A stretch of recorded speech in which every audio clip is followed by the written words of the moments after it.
দর্শক স্বাগত জানাচ্ছি TVN24 নিউজ নেটওয়ার্কের নিয়মিত আয়োজন আওয়ার ডেমোক্রেসি অনুষ্ঠানে আপনাদের সাথে আছি আমি এহসান জুয়েল।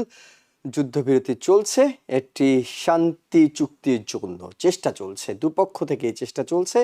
এর মধ্যেই হঠাৎ করে নাটকীয়ভাবে যেটি ঘটেছে সেটি হলো ইরানে নতুন করে কয়েক দফা হামলা হয়েছে। যদি যুদ্ধবিরতি চলে সেখানে হামলার সুযোগ কোথায়? তাহলে কি যুদ্ধবিরতি শেষ হয়ে গেল, নাকি আমেরিকা যেটি বলছে যে নিজেদের আত্মরক্ষামূলক একটি হামলা তারা চালিয়েছে, এটি মাঝে মাঝে চালানো যেতেই পারে? এটি নিয়ে বিতর্কের যথেষ্ট সূচনা হয়েছে। এই অবস্থায় প্রেসিডেন্ট ডোনাল্ড ট্রাম্প যখন বলছিলেন খুব কাছে চলে এসেছে চুক্তিটি, অর্থাৎ একেবারেই হয়তো দু একদিনের মধ্যে হয়ে যেতে পারত, সেই জায়গায় এখন বলছেন না, তাড়াহুড়ার কোনো বিষয় নেই, সবার জন্য ভালো হবে এমন একটি চুক্তিতে আমরা পৌঁছাতে চাই। সেই চুক্তিটি কবে হবে এটি নিয়ে যথেষ্ট সংশয় রয়েছে, কারণ স্পষ্ট করে কোনো পক্ষই কোনো আভাস দিতে পারছেন না। নতুন করে কাতারে শান্তি আলোচনা শুরু হয়েছে, এটি কত দূর যায়, কোথায় গিয়ে পৌঁছায়, সেসব নিয়ে আমরা আলোচনা করব। আলোচনার জন্য আমরা আমন্ত্রণ জানিয়েছি সিটি ইউনিভার্সিটি অফ নিউ ইয়র্কের সাবেক dean of science professor doctor Mohsini Patwari. আমরা আমন্ত্রণ জানিয়েছি ইন্ডিয়ানার সেন্ট মেরি কলেজের assistant professor doctor Mohammad Alauddin. আপনাদের দুজনকে স্বাগত জানাচ্ছি। প্রফেসর ডক্টর মহসিনী পাটোয়ারি, আপনার কাছে জানি যে হঠাৎ করে হামলা চালানোর দরকার হলো কেন, কিংবা এই হামলা এটি কি শুরু হলো, মানে আরো লম্বা সময় ধরে চলবে, যুদ্ধবিরতি শেষ, কি মনে হচ্ছে?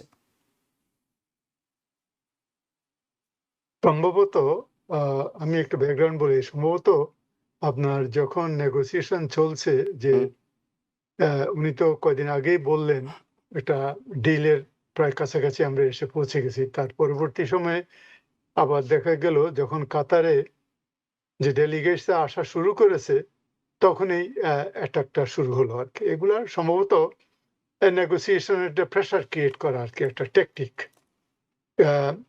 এবং প্রেসিডেন্ট ট্রাম্প যে অত্যন্ত গভীরভাবে যে একটা শান্তি চুক্তি আসতে চান, সেটা কিছুটা ডেসপারেটলি সেটা বোঝা যাচ্ছে। এটা প্রেসিডেন্ট ট্রাম্প মূলত উনি তো যুদ্ধটা শুরু করেন মূলত ইসরায়েলের প্ররোচনায়। এর মধ্যে সম্ভবত আরো দুই একটা দেশ, সৌদি আরব এবং হয়তো ইউএ সাথে কিছুটা ছিল। সো দীর্ঘদিন ধরে আপনারা জানেন যে ইসরায়েলি প্রধানমন্ত্রী যে আমেরিকান প্রাক্তন প্রেসিডেন্টদেরকে, প্রিভিয়াস প্রেসিডেন্টকে কনভিন্স করার চেষ্টা করতেছে ইরানকে অ্যাটাক করার জন্য, কিন্তু তারা কেউ রাজি হয়নি। প্রেসিডেন্ট ট্রাম্প রাজি হয়েছেন। কেন তিনি রাজি হয়েছেন সেটা উনি ভালো বলতে পারবেন।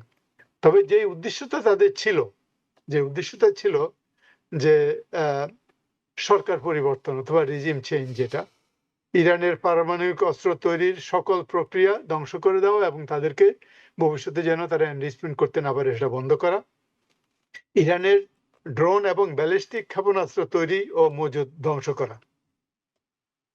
ইসরায়েল এবং ইউএস ইরানের অনেক ক্ষতি করেছে, ওভার $270 বিলিয়ন।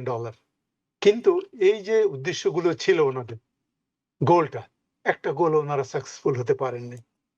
বরং সারা বিশ্বে জ্বালানির সংকট শুরু হয়, আমেরিকার তেলের দাম বেড়ে যায়, সাধারণ মানুষের লিভিং কস্ট বেড়ে যায়, বেশিরভাগ মানুষ এই যুদ্ধের বিরুদ্ধে চলে যায়। তারপরে তো আপনার মিড টার্ম ইলেকশন আসছে। অনেকে বলেন যে প্রেসিডেন্ট ট্রাম্প ইলেক্টেড হয়েছে আমেরিকা ফার্স্ট বলে, কিন্তু উনি ইসরায়েল ফার্স্ট বলে উনি চলে গেছেন। সব কিছু মিলে এই যুদ্ধটা বন্ধ করার জন্য উনি উঠে পড়ে লেগেছেন। এবং উনি চিন্তা করতে পারেন না যে ইরান হুজমুট প্রণালীটা বন্ধ করে, অনেকে মনে করেন এটা ইরানের জন্য জ্বালানি নিউক্লিয়ার বম। এবং আরব দেশগুলো যে সুযোগ সুবিধা আমেরিকার কাছ থেকে নিয়েছে, তারাও দেখেছে যে আমেরিকা তাদেরকে প্রোটেক্ট করতে পারে নাই, সুতরাং তাদেরও চিন্তা ভাবনার পরিবর্তন হয়েছে। তারাও এখন চাচ্ছে একটা সমঝোতে আসুক, একটা যুদ্ধ বন্ধ হোক।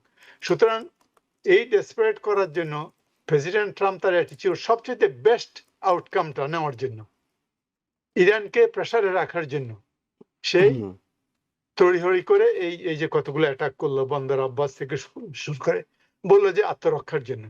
এবং ওইদিকে আবার বলছে যে না, যুদ্ধবিরতি বন্ধ হয় নাই, নেগোসিয়েশন চলতেছে, এটা একটা মিক্স সিগন্যাল দিচ্ছে। আমার মনে হয় এটা হলো উনি চেষ্টা করতেছেন প্রেশার টেকটিক দিয়া যে ইরানকে যদি কিছুটা নরম করা যায় বেটার ডিলটা পাওয়ার জন্য উনি এটা করার চেষ্টা করতেছেন। তাহলে আর এখানে একটা তো বিষয় একটু এছাড়া তো শুনি। আমেরিকার মধ্যেই তো আপনার এক্সট্রিম এলিমেন্টরা আছে। হুম। এক্সট্রিম এলিমেন্টরা আছে, তারা তো চাচ্ছে আর কিছু কিছু লোক আছে যুদ্ধ যতদিন চলবে তত তাদের জন্য ভালো, অস্ত্র বিক্রি করতে পারবে, অস্ত্র তৈরি করতে পারবে। হ্যাঁ, এই যে ওরা তো আছেই। তবে আমার মনে হয় এটা একটা ট্যাকটিক্স নিয়েছে যে প্রেশার ক্রিয়েট করা। ওকে। তাহলে একটা বিষয় আপনার কাছে শুনি, সেটা হলো যে আপনিও বলছেন যে আমেরিকা কিংবা প্রেসিডেন্ট ডোনাল্ড ট্রাম্প মধ্যবর্তী নির্বাচন, দেশে জ্বালানি তেলের দাম বাড়া সবকিছু বিবেচনায় তিনি চান যুদ্ধবিরতি হোক, শান্তি চুক্তি হোক। আরব দেশগুলো চায় শান্তি চুক্তি হোক। তাহলে শান্তি চুক্তি হচ্ছে না কেন? ইরান চাইছে না বলে হচ্ছে না? না, ইরান চাচ্ছে বলে হচ্ছে না। কতগুলো জিনিস আছে ভাই। ওই যে আমি আপনার বিচার মানি কিন্তু তাল গাছটা আমার। ওকে। হ্যাঁ? হুম। আপনি ইরানকে যে কতগুলো কন্ডিশন দিয়েছেন, এই কন্ডিশন গুলো মানার মতো না। ইরান একটা দেশ, সে তো আপনাকে ইয়ে করবে না, সারেন্ডার করবে না। Complete surrender. হুম। ওটা তাদের বিশ্বে আপনার আইন অনুযায়ী, ইন্টারন্যাশনাল ল অনুযায়ী আপনার আ ওই যে ইউরেনিয়াম এনরিচ করা সার্টেন লেভেল পর্যন্ত এটা তাদের ইয়ে আছে। তাদের what do you call, they have the right to do hmm. that. হুম। আপনার কমপ্লিট তাদের করতে দিবেন না। আপনি যদি ব্যালিস্টিক মিসাইল বলতে শেষ করে দিতে চান, হুম। এগুলা তো তারা মেনে নিবে না। আর এরা বিশেষ করে যে হরমুজ প্রণালীটা, এটা ইরান একটা বিরাট একটা অস্ত্র পাইছে। ইরান সহজে এটা মেনে নিবে না তো। আপনি হুম। যতই তাদেরকে এরপর অ্যাটাক করেন, আর ইরান বুঝে গেছে যে আপনি ওখানে বুট ইন দি গ্রাউন্ড করতে পারবেন না। বুট ইন দি গ্রাউন্ড করা মানে আরো ভিয়েতনাম যুদ্ধ। এবং এটা আমেরিকান জনগণ কোনো সময় রাজি হবে না। এটা প্রেসিডেন্ট ট্রাম্পও রাজি হবে না। সুতরাং ইরান তার পজিশনটা বুঝতে পেরেছে। বুঝতে পেরে ইরান একটা শক্ত নিয়েছে আরকি। ইরানও চাচ্ছে যে হোক। কিন্তু তারা সারেন্ডার করবে না। আপনি সবকিছু চাইবেন, সবকিছু তারা দিবে না। এই জিনিসটার জন্যই ইরানও শক্ত আ ভূমিকা নিয়েছে। তবে আমার মনে হয় ইরানের জনগণ এটা শেষ চায় আরকি। ওকে। তাহলে কি আপনার কাছে প্রশ্নটা করি, প্রফেসর ডক্টর মহসিন পাটোয়ারি। তাহলে কি মনে হচ্ছে ইরান বুঝতে পারছে যে আমেরিকাই তাড়াহুড়া করছে কিংবা আমেরিকাই চাইছে। এই কারণে এই যে হামলাটা হলো, এটি যদি প্রেশার ক্রিয়েট করার মতো বিষয় হয়, এটি তো একটি বিচ্ছিন্ন ঘটনা। এটি আর হবে না। বিষয়টা তো এমনই নাকি? না আরো হবে? এটা এটা ডিল না হওয়া পর্যন্ত কিছু হবে। কিন্তু দেখেন আচ্ছা। এই যে গুলা হচ্ছে স্ক্রিমিশ এরা বলে, হুম। রাইট? আমাদের এই যে joint chief of staff general Caine হুম। ওটাকে জাস্ট ইগনোর করেছে কিছু। এবং এরকম থেকে একটা কিছু হয়। আপনি তার প্রেস এটা দেখছেন যে যে তারা এটাকে বলছেন গুরুত্ব যে দিচ্ছে না। মানে লো লেভেলের একটা সংঘাত আরকি। মানে হ্যাঁ, নিম্ন লো স্তরের লেভেল, সংঘাত। হ্যাঁ, সেটাই বলেছে। আর তো প্রেসিডেন্ট বলছিলেন এটা লাভ টেপ, মানে প্রেমের ফাঁদ, এ ধরনের শব্দ উচ্চারণ করছেন। হ্যাঁ, এটা বলছে। তবে আমার কাছে মনে হচ্ছে এখন যদি ইরানের অনেক ক্ষতি হয়েছে, এখন আমেরিকার কাছে ইজ মোর ইম্পোর্টেন্ট। এটা সারা বিশ্বে কেউ সমর্থন করছে না। আপনি শি জিনপিং এর সাথে দেখা করছেন, শি জিনপিং এর ১ নম্বর কথা হলো what ever may be Hormuz প্রণালী খুলে দাও। ওকে। এবং হুম। হরমুজ প্রণালী খুলতে গেলে তো ইরান না চাইলে তো খুলতে পারবে না। আমেরিকা ব্লকেট দিছে। হুম। কিন্তু ইরান না চাইলে তো পারবে না। প্রেসিডেন্ট ট্রাম্প একবার বলেছিল যে সরকার কি করবে না করে প্রাইভেট কোন লোক টেররিস্ট করে যদি ধমক দেয় তাহলে মানুষের ইন্স্যুরেন্স কোম্পানিগুলো তাদের শিপ চালাতে দিবে না ওখানে। তো এটা একটা ভেরি সেনসিটিভ এবং ইরানের পক্ষে এটা যাচ্ছে আরকি। জি। আমেরিকা চাচ্ছে আমার মনে হয় একটা স্ট্র্যাটেজিক্যালি এখন নেগোশিয়েট করে কতটুকু আদায় করা যায় সে আমার ধারণা, আমার বিবেচনায় ওকে। সেটাই করছে। কারণ America can't afford further war here. জি। Uh right? কারণ মিডল ইস্টের লোকগুলো আরো ক্ষতি হবে। ওই দেশগুলা ইরান আরো অ্যাটাক করবে। রাইট? তারা মিডল ইস্টের ফ্রেন্ডও হারাচ্ছে কিন্তু। ওকে। কারণ দেখছে যে আমেরিকা তো প্রটেক্ট করতে পারছে না আমাদেরকে। তাহলে বরং তাহলে আমরা তারা একটু আমাদের চেয়ে ইসরায়েলের প্রোটেকশন কে বেশি মূল্যবান দিচ্ছে। এটা ওকে। উনারা বুঝতে পারছে। প্রফেসর ডক্টর মোহাম্মদ পাটোয়ারি, আপনার কাছে একটু শুনে প্রফেসর ডক্টর মোহাম্মদ আলাউদ্দিন, আপনার কাছে একটু শুনে আসি। সেটা হলো যে যখন আলোচনাটা হয়, সেই আলোচনাটা হচ্ছে আমেরিকা ইরান। ইরান স্পষ্টত বুঝতে পারছে যে আমেরিকার একটা তাড়াহুড়ো আছে। আমেরিকার ঘাড়ে মধ্যবর্তী নির্বাচনের নিঃশ্বাস আছে। ইরান এটিও বুঝতে পারছে যে আমাদের যা ক্ষতি হওয়ার হয়েছে, এর চেয়ে বেশি কিছু ক্ষতি করার আর মানে গ্রাউন্ড আপনার যদি সেনাবাহিনী পাঠানো হয় সেটি পাঠানো হচ্ছে না। এবং তারা এটাও বুঝতে পেরেছে যে যুদ্ধবিরতির অন্যতম বড় শর্ত ছিল হরমুজটা খুলতে হবে। 7 সপ্তাহ ধরে তারা এই যুদ্ধবিরতির পরে, এটা আটকে রেখেছে। আমেরিকা সেটি খোলার মতো সুযোগ তৈরি করতে পারেনি। সেক্ষেত্রে আলোচনার টেবিলে আমেরিকা দুর্বল, ইরান শক্তিশালী অবস্থান নিয়েছে, অনেকে মনে করছে এটি। আপনার কাছে কি মনে হয়? দেখুন, আহ, আপনার ট্রাম্প প্রশাসনের প্রথম থেকে শেষ পর্যন্ত ফোকাস কিন্তু প্রাথমিকভাবে একটাই, সেটা হচ্ছে হরমুজ প্রণালী খুলে দেয়া। এখন আপনি ইরানের সাথে যে যুদ্ধটা বাঁধানো হয়েছে, সেই যুদ্ধটা আসলে সে কতটা আন্তরিকতার সাথে শেষ করতে চায়, সেই প্রশ্নটা আসলে সবসময় আপনার হচ্ছে যে মানে আনঅ্যাড্রেস থেকে যাচ্ছে। যে কারণ এখানে হরমুজ প্রণালী খোলার সাথে আমেরিকা এবং ওয়ার্ল্ডের বিশাল ধরনের আপনার হচ্ছে অর্থনৈতিক আপনার স্বার্থ রয়েছে। তো সেইটাকে সবসময় প্রায়োরিটি দেওয়া হচ্ছে। কিন্তু এখানে প্রফেসর পাটোয়ারি সাহেব একটা জিনিস বলেছেন যে এটা একটা কৌশল, যে আজকে যে হামলাটা করলো, এবং আপনি যদি এপ্রিল 8 থেকে যদি পাকিস্তান যখন শুরু করেছে আপনার হচ্ছে যে সিজফায়ার ডিল, তখন থেকে আপনি দেখেন যে আমেরিকা কিন্তু কন্টিনিউয়াসলি এই প্যাটার্নটাই কিন্তু ফলো করছে। যখনই এটার মোটামুটি একটা সিরিয়াস একটা নেগোশিয়েটিং মোমেন্ট আসে, তখনই সে কিন্তু ওখানে কোনো না কোনো ভাবে অ্যাটাক করে, একটা ঝামেলা বাধায় সে আবার একই সময়ে ট্রাম্প এটা বলে ওঠে যে না, আমাদের হচ্ছে যে যে আলোচনা চলছে, এটা আলোচনার জায়গায় আছে। তো এখন এটা নিয়ে আপনার হচ্ছে ইন্টারন্যাশনাল অনেক বিশ্লেষক, নিরাপত্তা এবং হচ্ছে যে আন্তর্জাতিক রাজনীতির অনেক বিশ্লেষকরা এটিকে ভিন্ন চোখে দেখছেন। ফর এক্সাম্পল, একজন বলছেন যে ইন্টারন্যাশনাল আপনার হচ্ছে ক্রাইসিস গ্রুপ, ওখানে ইরান প্রজেক্ট একটা আছে, সেখানে আলী ভাইস তিনি বলছেন যে যে ধরেন আব্রাহাম অ্যাকর্ডটাকে আবার হচ্ছে যোগ করেন। ট্রাম্প বলছেন উনি হচ্ছে যে আপনার সৌদি আরব, তারপরে হচ্ছে ইউএই, পাকিস্তান, তুর্কি এবং হচ্ছে যে আরো কয়েকটা দেশের লিডারদের সাথে ফোনে কথা বলেছেন, এবং এই চুক্তির ভিতরে হচ্ছে এখন হচ্ছে আব্রাহাম অ্যাকর্ডটাকে আবার হচ্ছে অন্তর্ভুক্ত করার, এটা একটা রিপ্যাকেজিং করার একটা অ্যাটেম্পট নিয়েছেন। তো আলী ভাইস, যিনি যে ইরান প্রকল্পের যে পরিচালক, উনি বলছেন যে এইটা আসলে আমেরিকার যে আপনার আপনার যুদ্ধবিরতির ক্ষেত্রে যে তার আন্তরিকতার প্রশ্নটাকে নিয়ে আসছে। কারণ আমেরিকা চাচ্ছে জোর করে হচ্ছে মূলত ইরানকে আপনার হচ্ছে যে যুদ্ধবিরতি রাজি করানো, তার স্বার্থটাকে অটুট রেখে। কিন্তু আপনারা দেখছেন যে পাকিস্তান আউটরাইট অলরেডি রিজেক্ট করেছে আব্রাহাম অ্যাকর্ডসের বিষয়টি। তারা বলছে যে এটি তো আমাদের সাথে ফান্ডামেন্টালি আমাদের সাথে যায় না, বা আমাদের সাথে ইসরায়েলের কোনো কিছুই নেই, এবং নর্মালাইজেশন হওয়ার কোনো সম্ভাবনা এখানে নেই, কারণ আমাদের পাসপোর্টের মধ্যে এটা উল্লেখ থাকে যে মানে we don't have that kind of relation. তো এই জায়গাটা একটু খুব ইন্টারেস্টিং আমার কাছে মনে হচ্ছে, যে একদিকে দিয়ে এটা অনুমেয় যে ট্রাম্প ইন্টারনালি এক্সটার্নালি নানা ধরনের প্রেশারের মধ্যে আছে, কিন্তু আবার তার আচরণ এবং অ্যাটিটিউড দেখে আপনি আবার বুঝতে পারবেন না যে আসলে সে কি আন্তরিকভাবে যুদ্ধর মানে সমাপ্তিটা চাচ্ছে, নাকি জাস্ট হচ্ছে যে সে মোটামুটি বা বিভিন্নভাবে ভয়ভীতি দেখিয়ে একটা স্বার্থ আদায় করে নেওয়ার চেষ্টা করছে।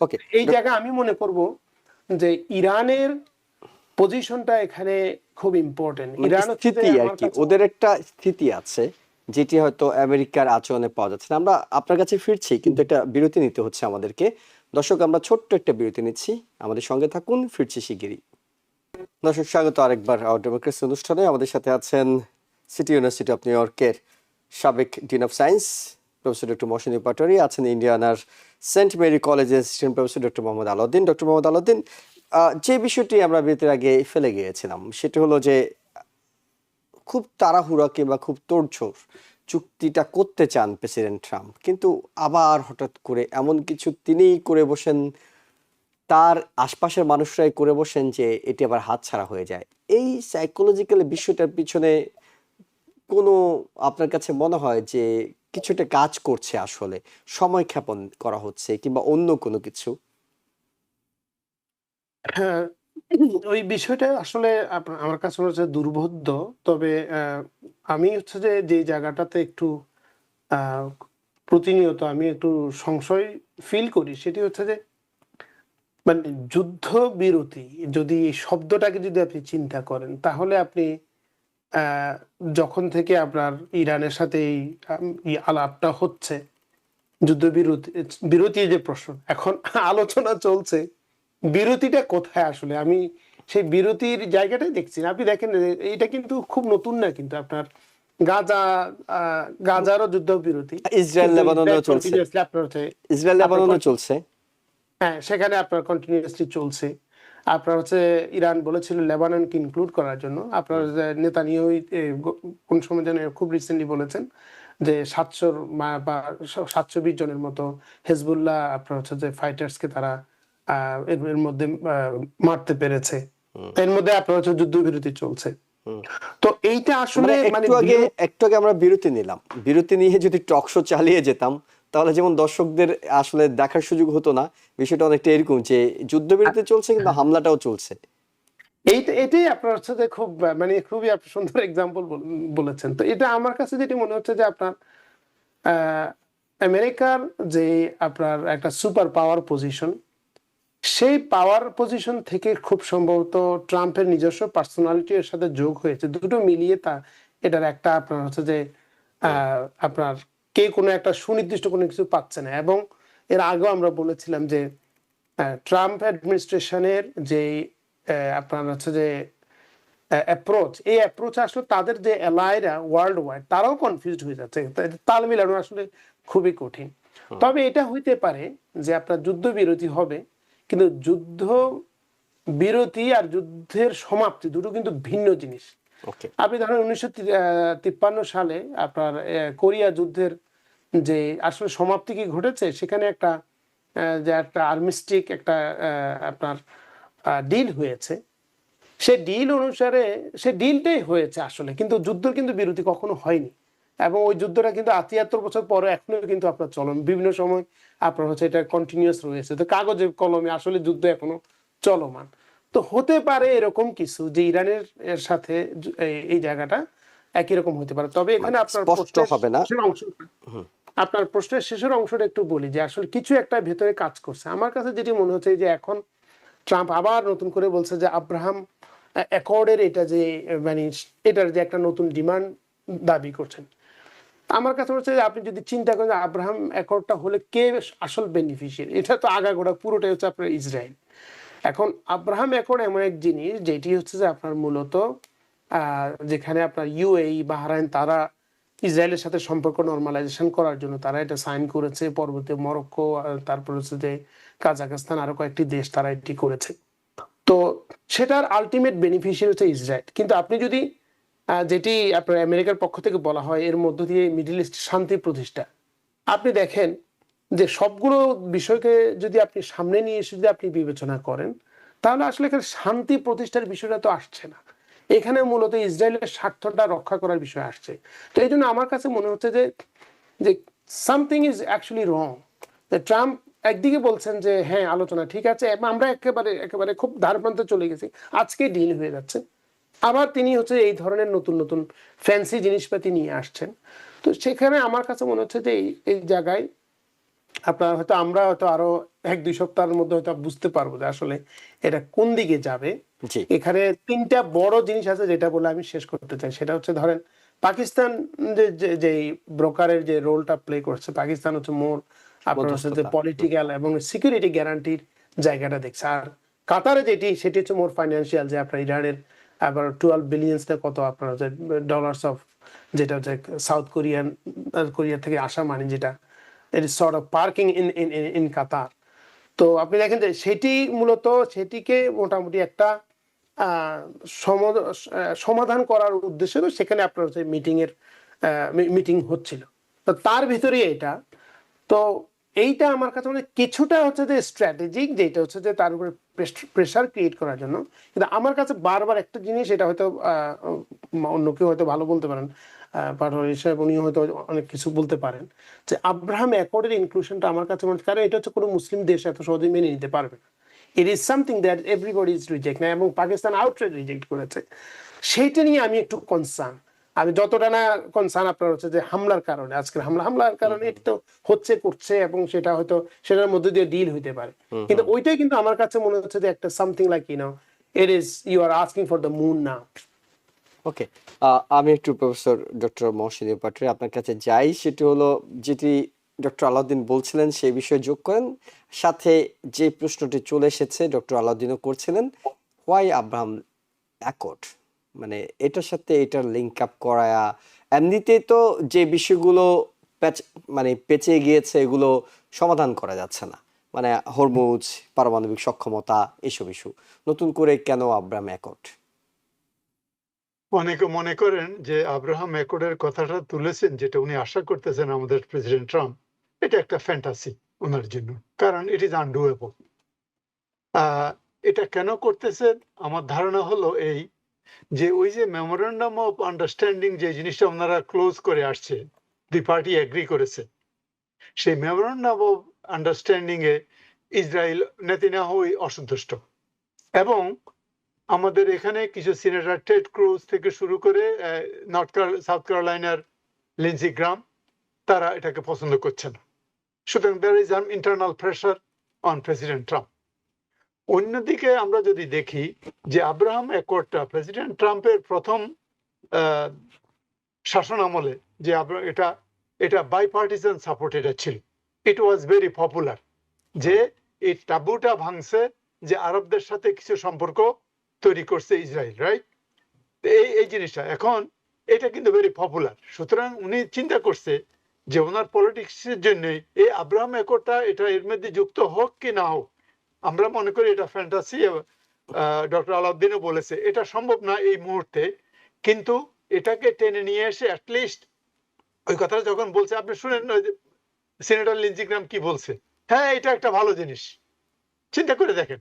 কারণ এই ইন্টারনাল যে পাওয়ার স্ট্রাগলটা, ওটাকে সন্তুষ্ট করার জন্য এই কথাগুলো বলেছে। উনি জানেন যে এটা সম্ভব না, এই জন্য তারা এর আগে থেকে বলে দিয়েছে যে টু স্টেট সলিউশন যদি না হয়, ওর পাথওয়ে টু প্যালেস্টাইনিয়ান স্বাধীনতা।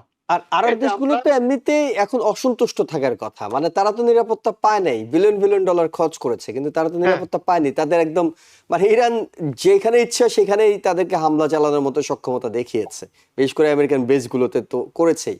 তো সেক্ষেত্রে আরব দেশগুলো এখন নতুন করে যেখানে অসন্তুষ্ট, এমন সময় কেন আব্রাহাম অ্যাকর্ডের কথা বলা হচ্ছে? আর এরপরে তো আপনার আছে জনগণ আছে না, ইরান বিশেষ করে গাজা ওয়ারের পরে, গাজা জেনোসাইডের পরে সব আরাবিয়ান পপুলেশন কিন্তু আপনার এগেনস্টে চলে গেছে গভর্নমেন্টের, কেন কথা বলে না এই না। এইসব ব্যাপারে আমি মনে করি উনি সিচুয়েশনটাকে ওই যে ঘোলাটো করার কিছুটা, এবং ইন্টারনাল যেই সাপোর্ট বেস আছে বিশেষ করে সিনেটর, এদেরকে বোঝানো যে আই ট্রাইড টু ব্রিং, উনি জানে যে এটা হবে না তো, ওরা আসবে না তো, পাকিস্তান তো স্টেট, আলাউদ্দিন সাহেব, ডক্টর আলাউদ্দিন বললো পাকিস্তান স্টেট বলে দিয়েছে, রাইট? আর অন্য দেশগুলো তো বিভিন্ন প্রেশার তখন করেছে, এখন আগে তো করে নাই, রাজি হয় নাই। এই যুদ্ধের পরে তারা বুঝতে পারছে যে আমাদের রিলায়েবিলিটি, আমাদেরকে তারা প্রতিরক্ষা, আমাদের স্বার্থ রক্ষা করতে পারবে না, সুতরাং তারা আরো এর মধ্যে রাজি হবে না। আমার মনে হয় এটা একটা গোলাটে করার একটা ব্যাপার। প্রেসিডেন্ট ট্রাম্প তো সবসময় দেখেন কোন একটা কনসিস্টেন্ট থাকে না, ফ্লিপ ফ্লপ করে, এখানে ওখানে করে, সব জায়গা থেকে টেনে। আমার মনে হয় এটা স্ট্র্যাটেজিক রিজনে, ইন্টারনাল বিজনেসকে ঠিক রাখার জন্য, সিনেটরদেরকে ইয়ে করার জন্য বলবে I tried to my best, কিন্তু এট দি এন্ড এই ওয়ার শেষ করা ওনার খুবই প্রয়োজন। ওকে, ইন্টারনাল ম্যাটারের জন্য, ওয়ার্ল্ডের জন্য খুবই দরকার। সব দেশের নেতারাই বলছে যে হরমুজ খুলে দাও, হরমুজ খুলবে না Iran until there is end of it, not ceasefire, end of it. সমস্যা তো ওইখানে, মানে বিড়ালের গলায় ঘন্টাটা বাঁধবে কে, এটা হলো সমস্যা। সবাই বলতেছে বিড়ালের গলায় ঘন্টা থাকা দরকার, বাঁধবেটা কে? জুয়েল, আমি হচ্ছে যে ডক্টর পাটোয়ারি সাহেবের সাথে একটু যোগ করি। আসলে উনি খুব ভালো ওনার কথা থেকে হঠাৎ করে আমার একটা জিনিস মনে আসছে, যে আসলে ইন্টারনাল প্রেসারের সাথে আরেকটা জিনিস যদি আপনি চিন্তা করেন, যে মধ্যবর্তী যে ইলেকশন, সেখানে কিন্তু আপনার ট্রাম্পের মুখ রক্ষার কিন্তু কোনো হাতিয়ার নেই। তো এটা একটা উনি ভালো জিনিস মনে করে দিয়েছেন, যে আব্রাহাম অ্যাকর্ডের যেহেতু বাইপার্টিসান সাপোর্ট আছে, এবং সেটাকে আইনে কোনো না কোনো ভাবে হয়তো এটা অবশ্য আমি একটা ছোট একটা অ্যানালিসিসে কোন জায়গায় পড়েছি, যে এটা হচ্ছে যে ট্রাম্পের একটা স্ট্র্যাটেজিক মুভ আব্রাহাম অ্যাকর্ডটা মানে সফল হলে, সেটা সফল হলে তখন হয়তো সেটা সুফল দেবে, সফল না হলে তো এটা কথার কথাই থাকবে।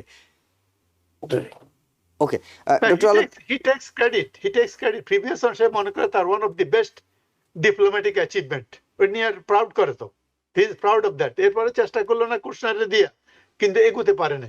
এগোতে পারবো না, আর এখন তো যুদ্ধের পর আরো পারবে না। হুম। আগে তো ঠেকা ছিল বেশি, এখন তো তাদের অত ঠেকা নাই, ওরা বুঝতেছে যে তারা অল্টারনেট ডিফেন্সের খুঁজতেছে, পার্টনার খুঁজতেছে। ওকে, তাহলে আমি একটু ডক্টর আলাউদ্দিন আপনার কাছে শুনি, এই যে পরিস্থিতি ঘোলাটে করার কথা বলছিলেন ডক্টর পাটোয়ারি, যে নানা ইস্যু এনে পরিস্থিতিটা ঘোলাটে করে দেয়া, কিউবার ইস্যুটা কি? মানে কিউবাতে কি আরেকটা যুদ্ধের উইন্ডো খুলবেন, নাকি এটি জাস্ট পরিস্থিতি ঘোলাটে করা?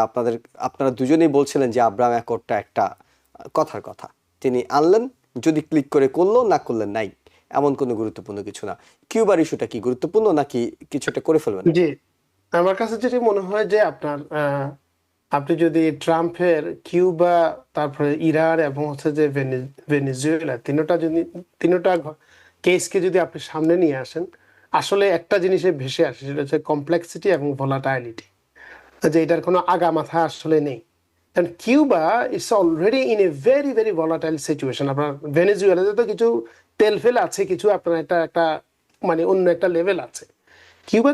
কিউবাতে আপনার আমেরিকান অ্যাম্বাসেডর, তারপর হচ্ছে আপনার বিভিন্ন ধরনের আপনার যারা ওয়াচডগ অ্যানালিস্ট, সবাই বলেছে যে আসলে কিউবাতে তো তাদের বেসিক জিনিসগুলো অলমোস্ট লাইক হচ্ছে মানে নন এক্সিস্টেন্ট। আপনার একটা মানুষের দৈনন্দিন জীবনের যা পানি, আপনার হচ্ছে তার সব বিভিন্ন ধরনের যে সার্ভিসগুলো আছে, সেখানে সেইগুলো নেই। তো ট্রাম্প যেখানে এই ট্রাম্পের যে নতুন করে যে প্রেশারটা ক্রিয়েট করছেন, এবং উনি যে রিবিল্ডিং কিউবার কথা বলছেন, আমি একটু মানে এই জায়গাটা একটু ফানি মনে হয় যে সেটা আসলে মানে সেটা কোন জায়গায় পসিবিলিটি আছে আসলে, মানে রিবিল্ডিং, এটা it's a very very complex. ওখানে আপনার লং টার্ম আপনার হচ্ছে যে কমিউনিস্ট সেন্ট্রালিস্ট আপনার হচ্ছে যে যে পলিসি গভর্নমেন্টের, মানে আপনার হচ্ছে যে কেন্দ্রীয় সবকিছুর যে কেন্দ্রীয় পলিসি, এগুলো হচ্ছে অনেক কিছু ওখানে আপনার গ্রো করার হওয়ার সুযোগ দেয় না। তার উপরে আপনার কন্টিনিউয়াস যে আপনার হচ্ছে যে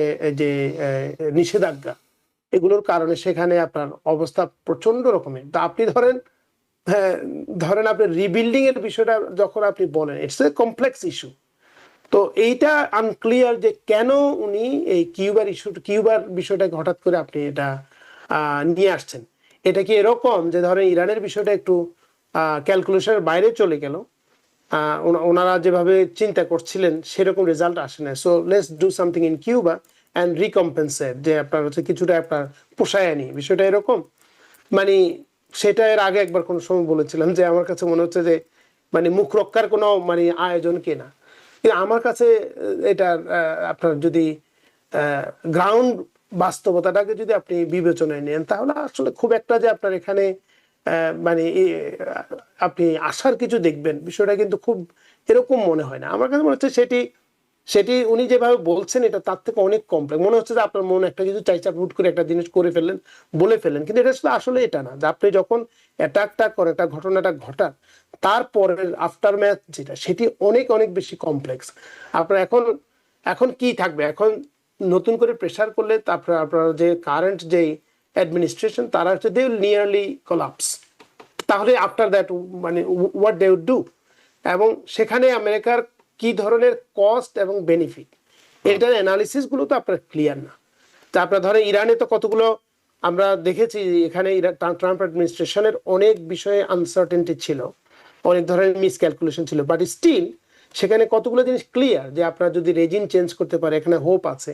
তারপর কাউকে যদি ওখানে বসাইতে পারে, সেখানে একটা হোপ আছে। অনেক ধরনের ক্যালকুলেশন স্টিল আছে। কিন্তু কিউবার ক্ষেত্রে যে কি ধরনের আপনার হচ্ছে যে হিসাব নিকাশ, এই জিনিসটা আমার কাছে ক্লিয়ার মনে হয় না। জি, প্রফেসর ডক্টর মহসিন পাটোয়ারি, মানে কিউবা তো একটা অপেক্ষাকৃত ইরানের তুলনায় অনেক অনেক দুর্বল প্রতিপক্ষ হিসেবে দেখা যেতে পারে। যদি আমরা মাদুরোর মতো নিয়ে আসতাম রাউল কাস্ট্রোকে, কিংবা এই ধরনের কোনো একটা পরিস্থিতি তৈরি করতে চাই, এটা কি সাফল্য হিসেবে দেখিয়ে মুখ রক্ষা করা যাবে?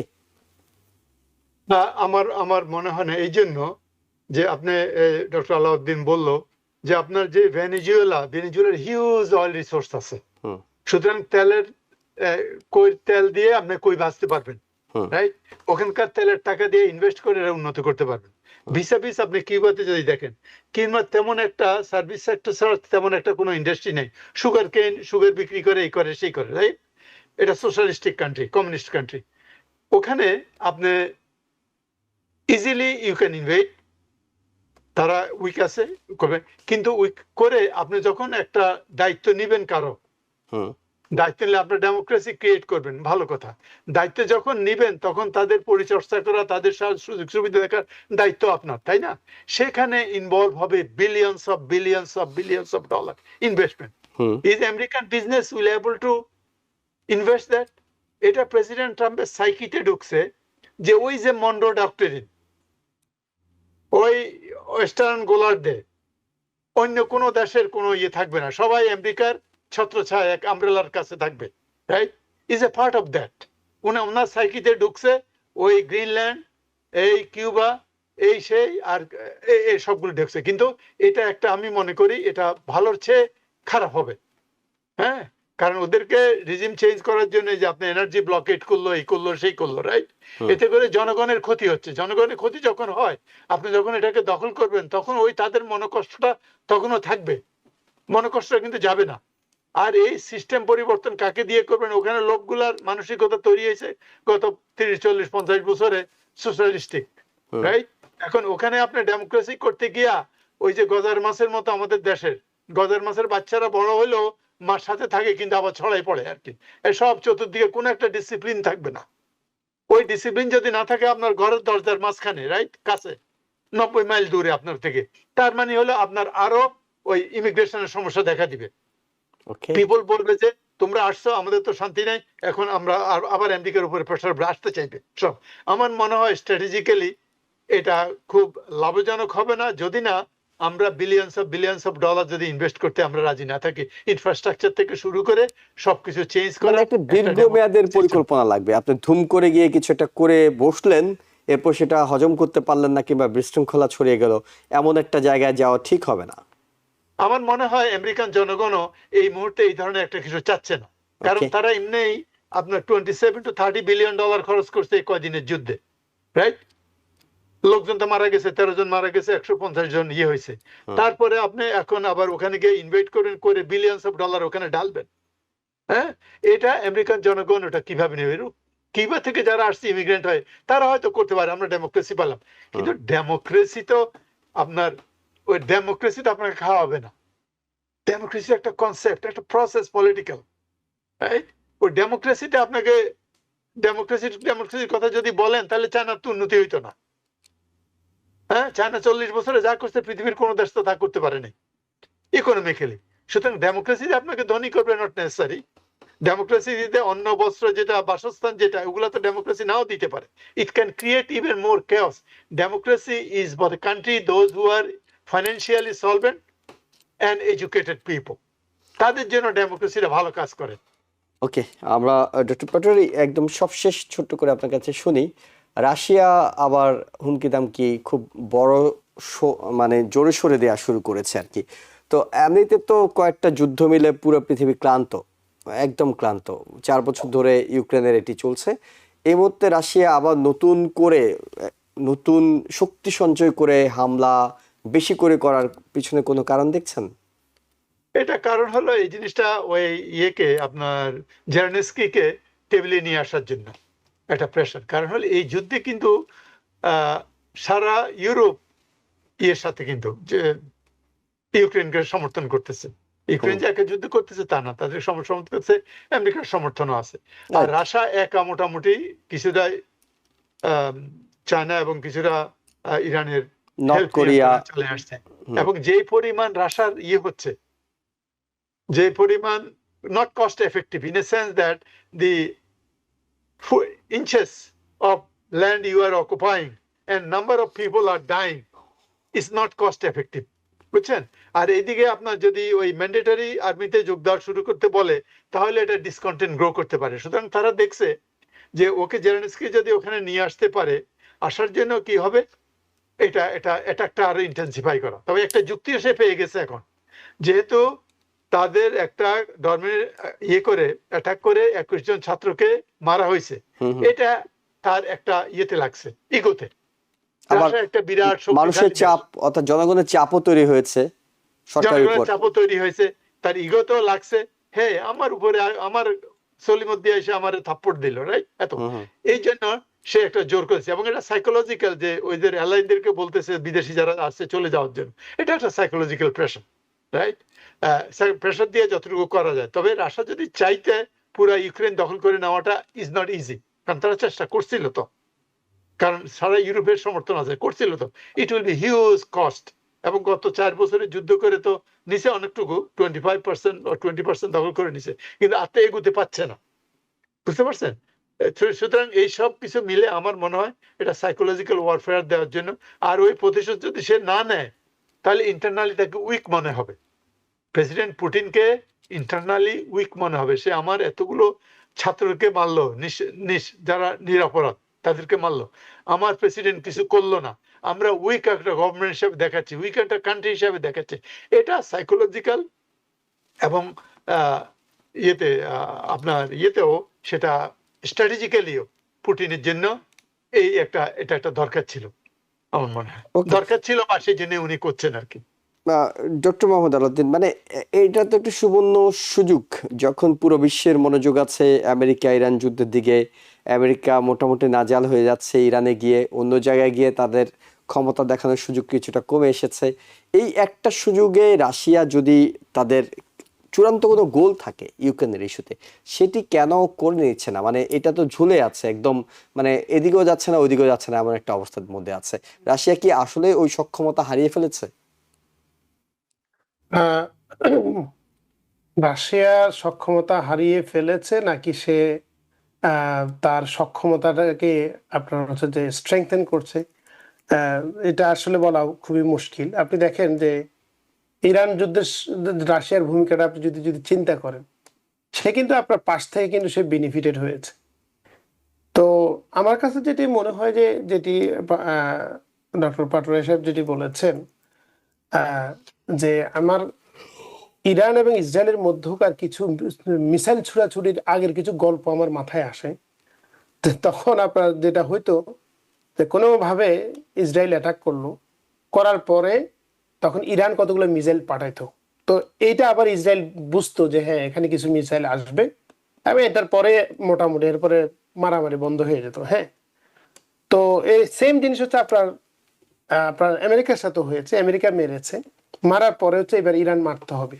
তো ইরান অনেক সময় মারার সময় এরকম এরকম এগুলো নিয়ে অনেক ধরনের কন্টেম্পলেশনও আছে, যে আমেরিকা যখন মারছে তখন ওই ইরানকে ইনফর্ম করেছে, আবার ইরান যখন পাঠিয়েছে তখন ইন্টারনালি আমেরিকাকে ইনফর্ম করেছে। এটা জাস্ট হচ্ছে একটা ক্যামোফ্লেজ আর কি। হ্যাঁ, তো আমার কাছে যেটা মনে হচ্ছে যে যেটা উনি এক্সপ্লেন করেছেন, যে এইখানে এটি হচ্ছে মূলত এক ধরনের জাস্ট ক্যামোফ্লেজ। তবে আপনি যে প্রশ্নটা করেছেন যে কেন এই সুযোগে আপনার রাশিয়া আরো আগাচ্ছে না, আমার কাছে যেটি মনে হয় যে অ্যাপারেন্টলি যেটা এতটা সহজ মনে হলে বিষয়টা এত সহজ না। আপনি দেখেন এখনকার সময়ের যুদ্ধগুলো, এগুলো আগে অন্য টাইম থেকে অনেক ব্যতিক্রম। আগে কেমন ছিল? আগে ছিল যে ধরেন আপনার মন চাইছে, আপনি মোটামুটি আপনার কোয়ার্সিভ মিলিটারি পাওয়ার ইউজ করে আপনি দখল করে ফেললেন এটা। এখন আসলে আপনি ধরেন আমেরিকান যেই আপনার সিস্টেম, যেভাবে আমেরিকা লেড গ্লোবাল আপনার ওয়ার্ল্ড সিভিলাইজেশন যে যে ধারায় চলছে, সেটা হচ্ছে যে আপনি ফিজিক্যালি একটা দেশকে দখল করা বা টেক ওভার পরিবর্তে তার যদি আপনি যদি ইকোনমিক, তারপরে পলিটিক্যাল এবং কালচারাল আপনি যদি কন্ট্রোলটা, নিয়ন্ত্রণটা আপনি প্রতিষ্ঠা করতে পারেন, সেটা আপনাকে অনেক বেশি বেনিফিট করে। অন্তত পক্ষে আপনি ইন্টারন্যাশনাল গ্রস ভায়োলেশন না করে, একটা দেশকে আপনি টেক ওভার না করে আপনি সেই জিনিসটা করতে পারেন। তো আমার কাছে যেটা মনে হচ্ছে এখনকার সময় এটি সম্ভব না, কারণ এখনকার সময় আপনার এখানে অনেকগুলো প্রশ্ন আছে। এখানে ইকোনমিক্স জিনিসগুলো প্রত্যেকটা ইয়ের সাথে connected, world economy, world politics গুলো কানেক্টেড। তো এই জন্য আমার কাছে মনে হচ্ছে জিনিসটা আপনি যে এটা করেছেন, এটা রাশিয়ার জন্য এত সিম্পল না, যেটা আমেরিকার জন্য এত সিম্পল না, যে ইরানের ক্ষেত্রে আমরা দেখেছি। তো আমার কাছে মনে হয় এখানে অনেক ধরনের ক্যালকুলেশন আছে, কারণ যে ওয়ারটা হয়েছে, আপনি ইকোনমিক কন্ডিশন যদি রাশিয়া চিন্তা করেন, এটা তো আসলে খুবই বাজে অবস্থা আপনার compare to any other developed world. তো ইন্টারনাল কন্ডিশন তো তো সেই প্রেক্ষাপটে এখন যদি রাশিয়া যদি ফার্দার যদি আগায়, আমার কাছে মনে হচ্ছে তার ইকোনমিক কস্ট এবং হচ্ছে তার মানে পলিটিক্যাল গেইন দুটোকে যোগ বিয়োগ করলে হয়তো সেখানে রাশিয়া এমন গেইনের কিছু দেখছে না, বরং তার চাইতে এভাবে জিনিসটাকে আপনার হচ্ছে আনডিসাইডেড ইনকনক্লুসিভ রাখলে তার হয়তো অনেক বেশি বেনিফিট। তো আমার কাছে মনে হচ্ছে যে ক্যালকুলেশনটা হয়তো ফেভারে না, আপনার ইকুয়েশনটা অনেক বেশি difficult. Professor doctor Mohsini Patwari এবং ডক্টর মোহাম্মদ আলাউদ্দিন, আপনাদের দুজনকে অসংখ্য ধন্যবাদ। আমরা রাত পোহালেই পবিত্র ঈদুল আজহা উদযাপন করব আমেরিকাতে, এবং আমাদের দর্শক যারা তাদের পাশাপাশি আপনাদের দুজনকেও আগাম ঈদ মোবারক, ঈদের শুভেচ্ছা। জীবনটা আনন্দময় হোক সবার, এই প্রত্যাশা রেখে আমরা শেষ করছি আজকের মতো। ভালো থাকবেন। TBN 24 টেলিভিশন দেখতে আজই কল করুন 7187776556। লগ ইন করুন www.totalcablebd.com। নিউ ইয়র্ক থেকে সম্প্রচারিত TBN 24 টেলিভিশন বিশ্বজুড়ে বাঙালির কণ্ঠস্বর।